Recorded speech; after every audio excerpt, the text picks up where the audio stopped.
Somewhere in the middle. Hmm. Hey Ryan, this meeting is being live streamed. Fantastic. How exciting. This Woo, time on purpose. woo.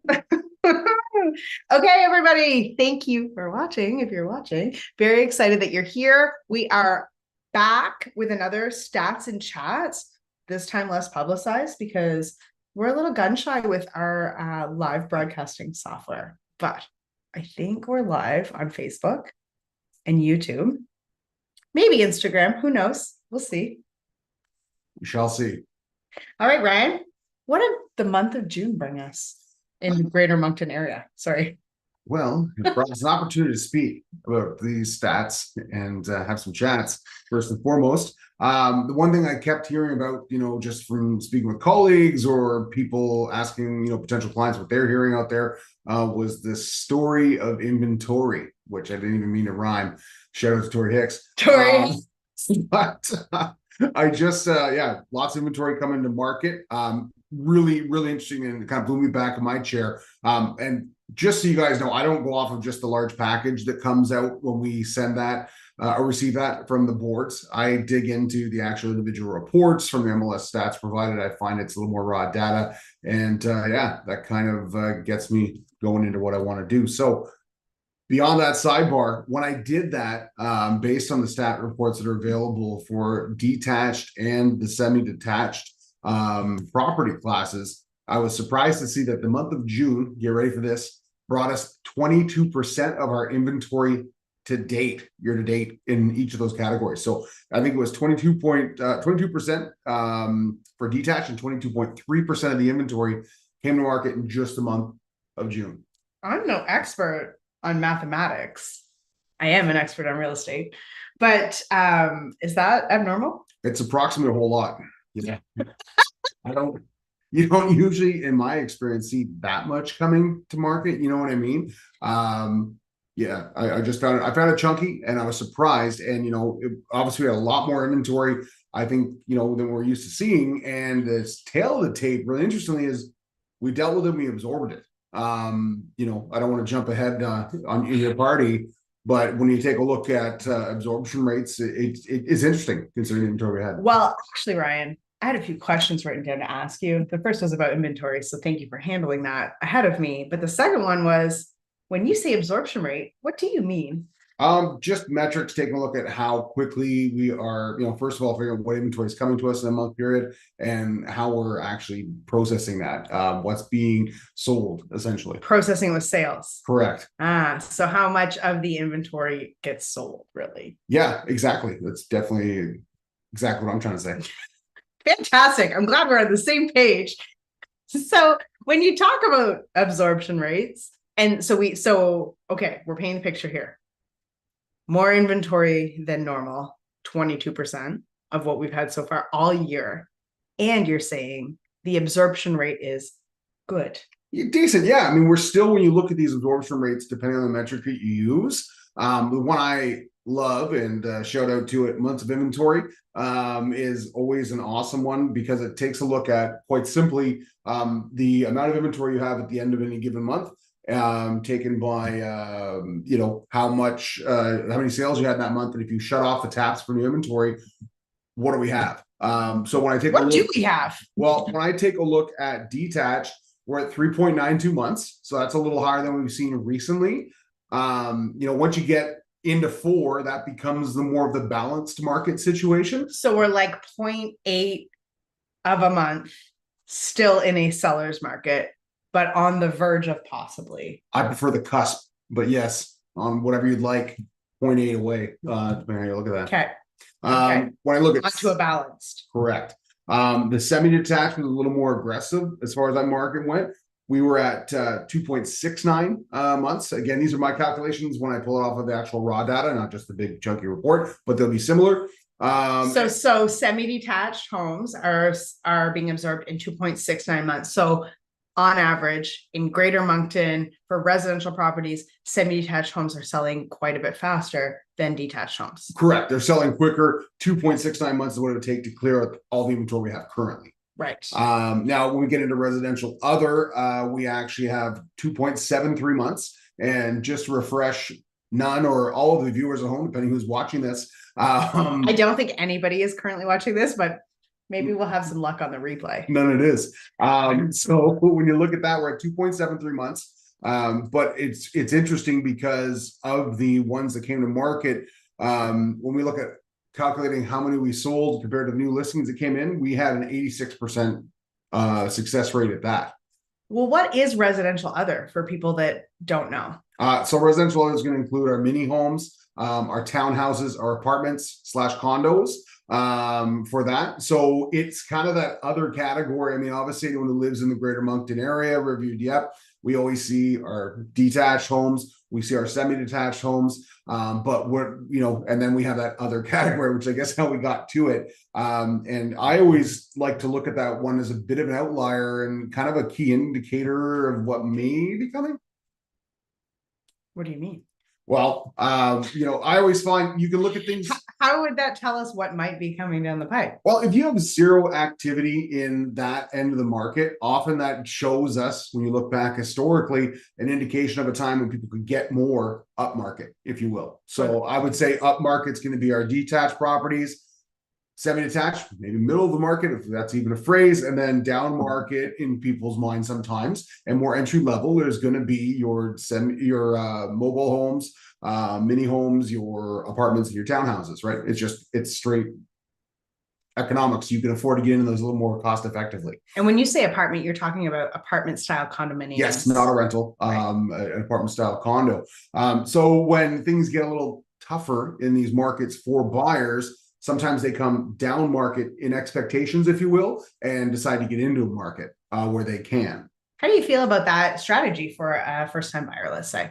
You know what? In the Moncton area, people could often, you know, get around eventually to getting a house when they got a little bit further on in their financial situation. Maybe they can put off a bit because we didn't move too much in our market appreciation-wise. But now where we see price appreciation, the way it's been moving in the last few years, it makes sense when you're able to get into the market somewhere if you want to own a home. I like to tell people the story of our first property that we purchased in 2003.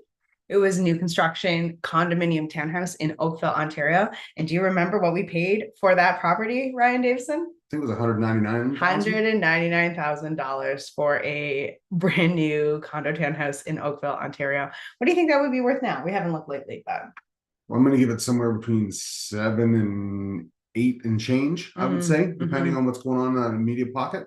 And then a few years later, we moved to a detached house in Burlington that we spent $275 on. Yes, correct. It was listed on $275. And what would that property sell for now? That one, I think, was around 1.1 million. Yeah.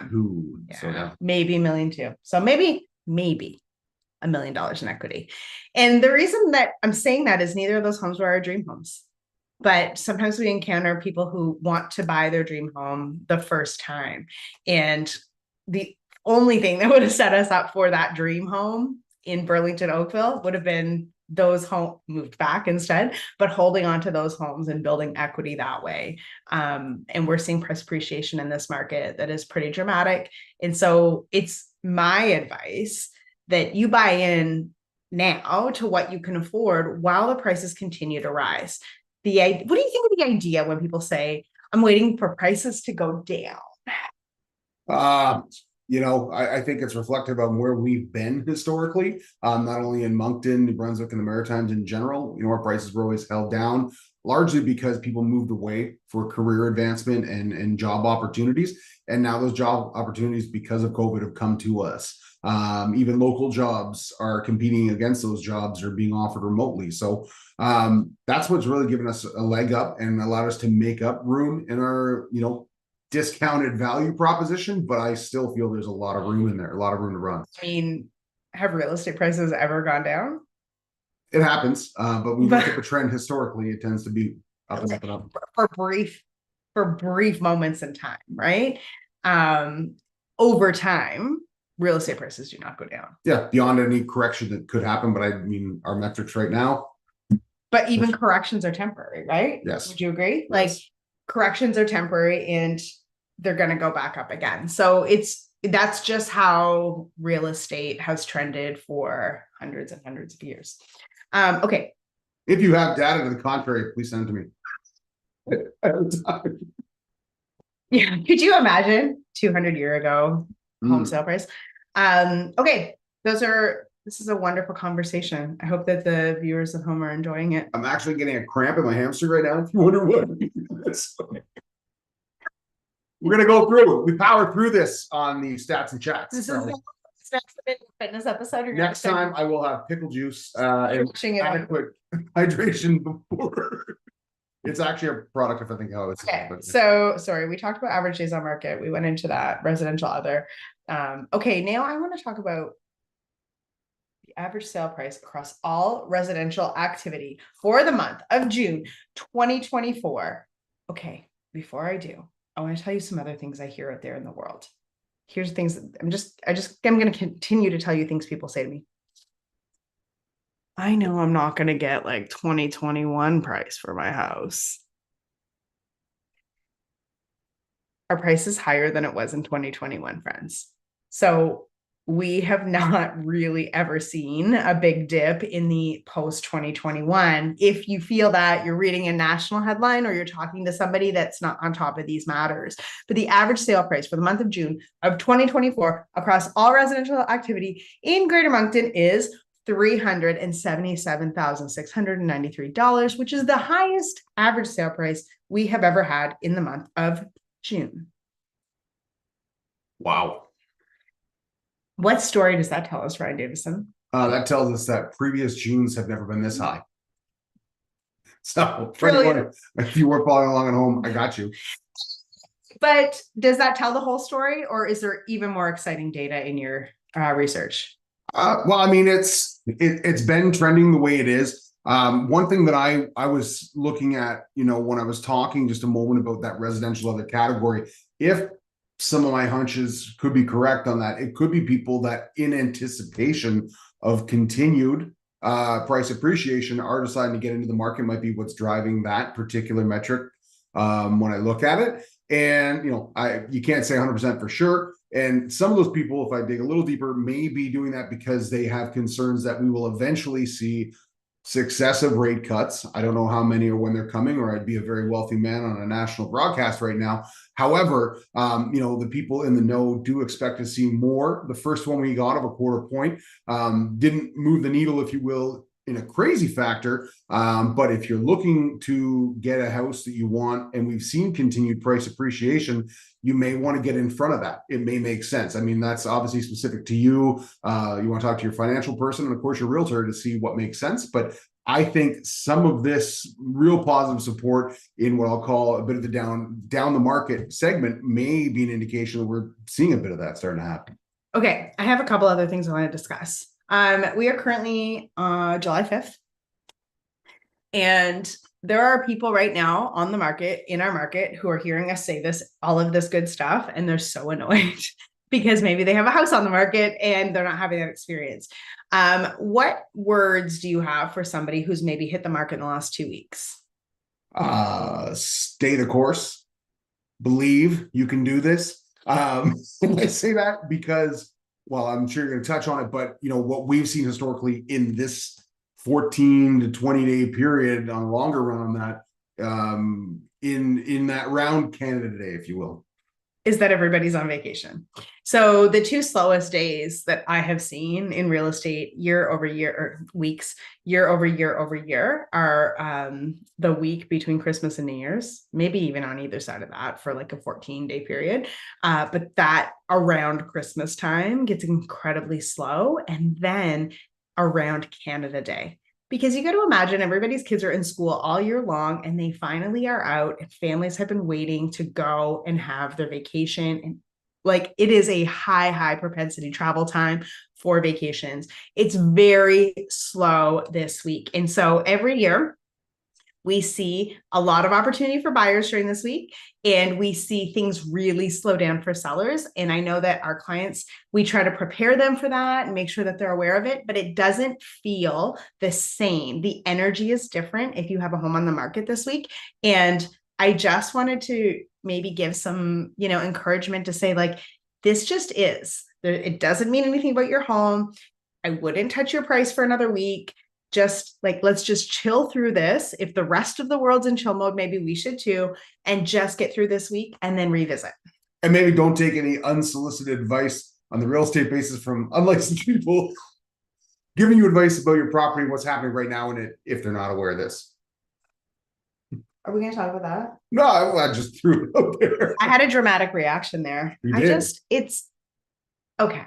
If you're watching this and you know somebody who is about to put their house on the market or has their house on the market and they're your friend and you're not a realtor, or you're a realtor who's not their realtor, I know you mean well, but man, like giving them unsolicited advice and opinions about how the market works, what they should do to get their house ready, all of the above, you have no idea the amount of stress and anxiety that causes people.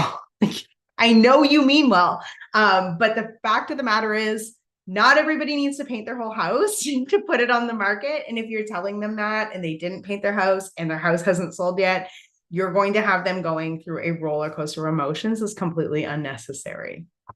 Yeah, be aware, be cognizant of what you're saying to them, because it's probably just happening in conversation. I think it comes from excitement for them. Yeah. But sometimes it adds pressure. And it's interesting because we've seen this a handful of times in the last probably 60 days, where, well-meaning friends are even trying to be supportive, like, oh my God, it's going to be incredible. And then it doesn't go. Your house is going to sell so fast. Yeah. And it doesn't go exactly as you said, but you know what I mean? As they said, and then you kind of, it just impacts it. So, we always tell people when we're listing them now, like, just be aware this is going to happen, and be aware it might not feel nice, and just acknowledge it and leave it. What's really important to understand is that, nobody is in their regular emotional state when their home is for sale. And you might think you are.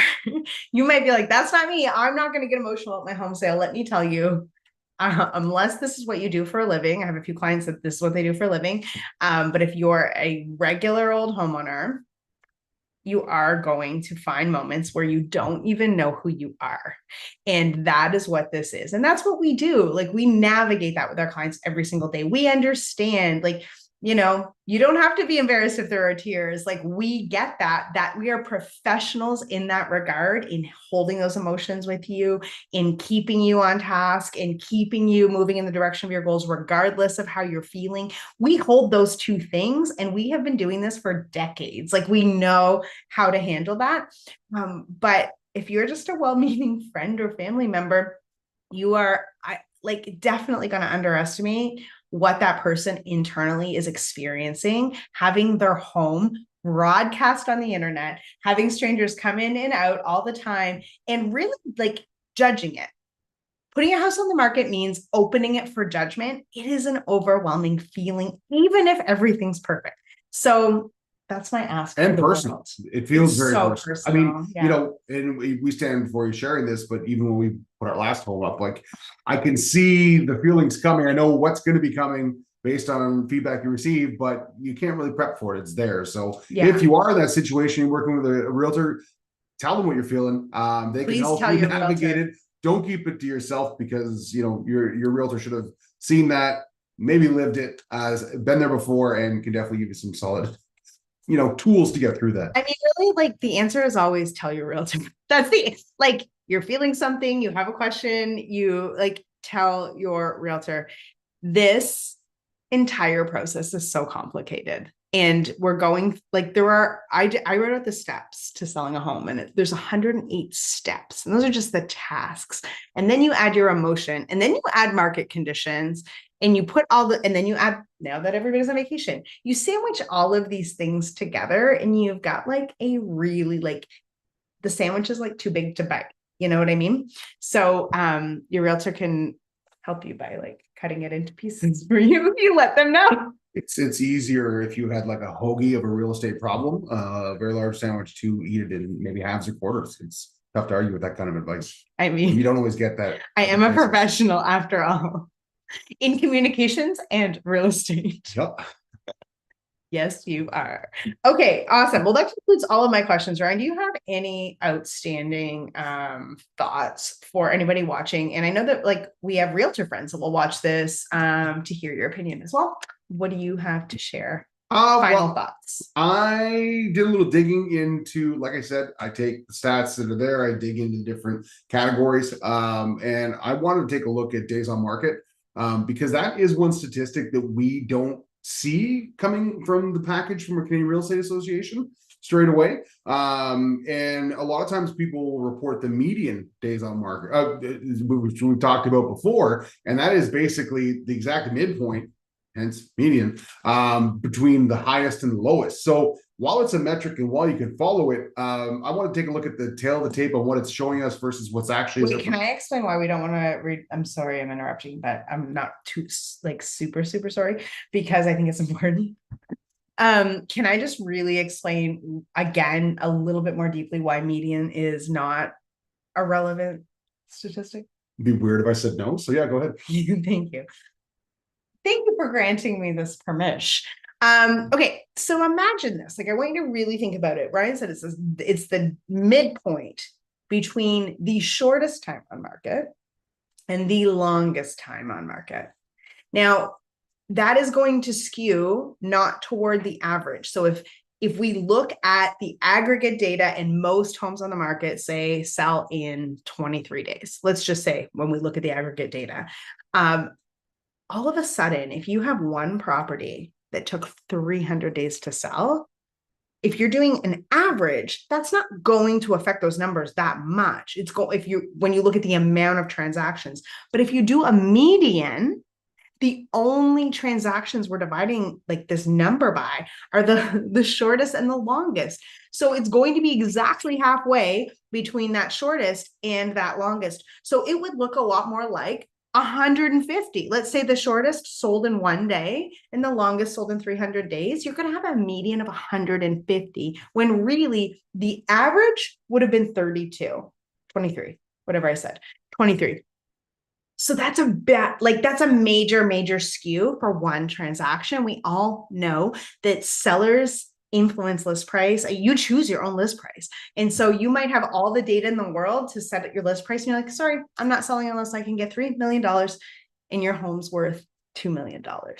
Now that's going to sit on the market for say 300 days. Anyway, I hope that made sense. It was a lovely segue. If I can just pull it back where I was going with this.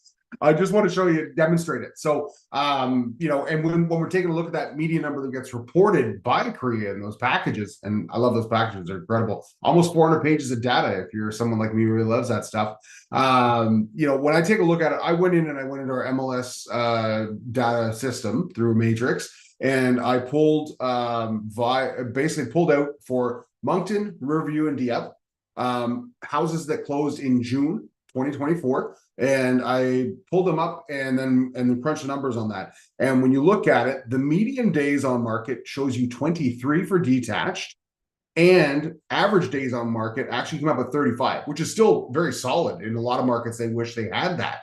But when you're looking at it, that's a decent little spread for you to understand. When we go to semi-detached in those same markets, we are 19 days on market for median, and that does show the general trend that semis are selling quicker than detached, but the average days on market was 26. So I think it's really important when you take a metric like days on market that you're looking at it more sharply for the area you're looking at, the category you're looking at, and also actually days on market versus median. So that's the end of my TED talk on that. Awesome. How's your cramp going? It's awesome. It's been great. Yeah, I can't complain. Why does nobody say Charlie horse anymore? I don't know. That's gonna be a whole other segment. What's the difference between okay, but like if you've watched this the whole time, this is how we'll know. What is the difference between Charlie horse and cramp? Tell us in the comments. Well, that's embarrassing because no one's gonna watch this. So nobody's like, oh, don't tell us in the comments. No. DM us. When you see someone that's me on Instagram, be like, DM me. It's because I'm like, I know that if I say comment this word, I'm gonna get like one. I'm trying to look cooler. Hashtag Charlie horse, hashtag stats and chats. Okay, but before we go, what is the difference between Charlie horse and cramp? I always thought a Charlie horse you could give somebody when I was a kid. You'd be like Charlie horse and actually punch them. I thought that was punch buggy. Yeah, different game. But I could be. I haven't done the research. I'm not prepared for this discussion on this episode. Stats and chats, just throwing it out there. So I need to know the difference. maybe next episode we'll get back to you on that. Corey just walked by, everybody. All right, listen. This was a lovely morning to spend together. If you have any questions about the Greater Moncton market or what's going on, I want you to DM us, ask us. Don't comment them unless there's a lot of comments. Unless you are currently under contract with a realtor, in which case I would like you to contact them directly so that we are not, we do not want to look like we are soliciting somebody who's currently under contract with a brokerage, because we would never do such a thing. P.S. because we have to say this too, we work at EXP Realty. EXP Realty, not EXP Engineering.